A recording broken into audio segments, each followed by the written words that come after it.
तो गति का तृतीय समीकरण सिद्ध करेंगे आज हम लोग, ठीक है। तो गति का तृतीय समीकरण होता है v स्क्वायर माइनस का u स्क्वायर प्लस 2as।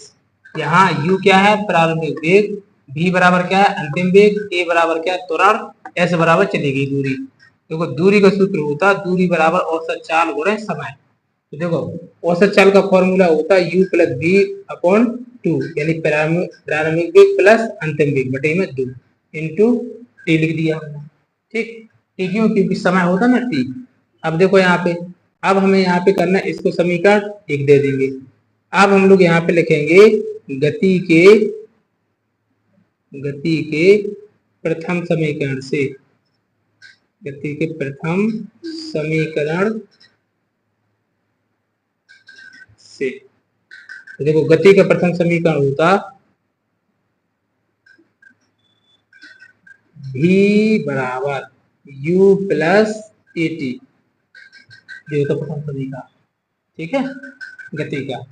अब देखो हमको क्या चाहिए, t का मान चाहिए, किसका चाहिए, t का। तो इस t को बनाने कैसे भी करके, तो पहले इस u को इस तरफ लाओ, तो v u किसका हो जाएगा, माइनस का, बराबर ए टी का, ए टी लिखा, ठीक है।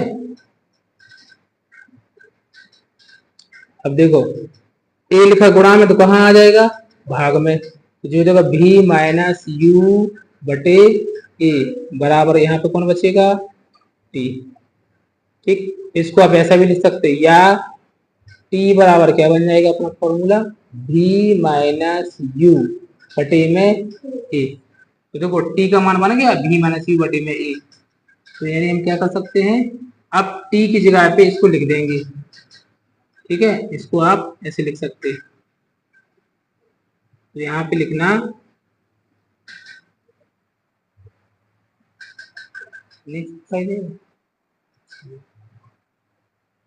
देखो अब क्या करना है इसको, तो यहाँ पे लिखेंगे समीकरण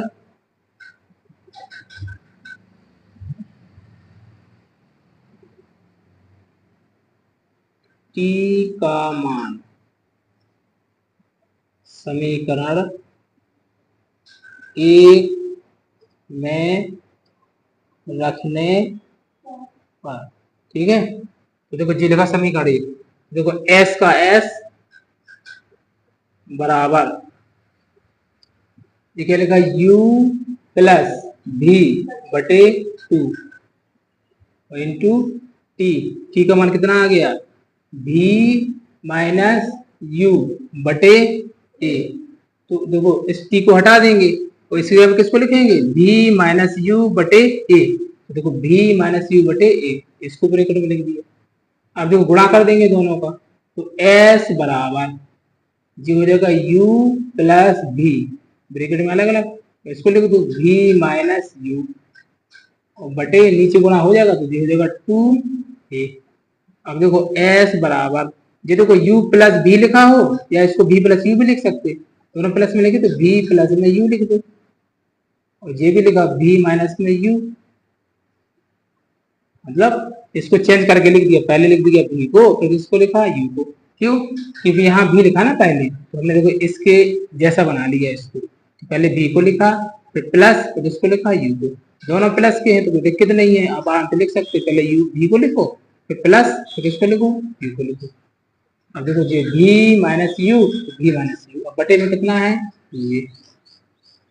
अब इसके बटे में हम एक रखने पर, तो देखो s का s लिखा, पहले यहाँ समझो, ठीक, s का s लिखा बराबर u प्लस v बटे में 2, u प्लस v बटे में 2, t की जगह क्या लिख दिया, v माइनस यू बटे में, तो देखो v माइनस यू बटे में ये आ गया।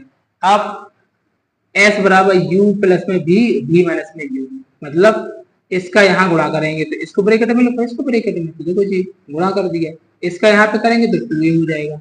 अब देखो ऊपर साफ समय का लग जाएगी, a प्लस b और a माइनस b बराबर होता a का स्क्वायर माइनस b का स्क्वायर।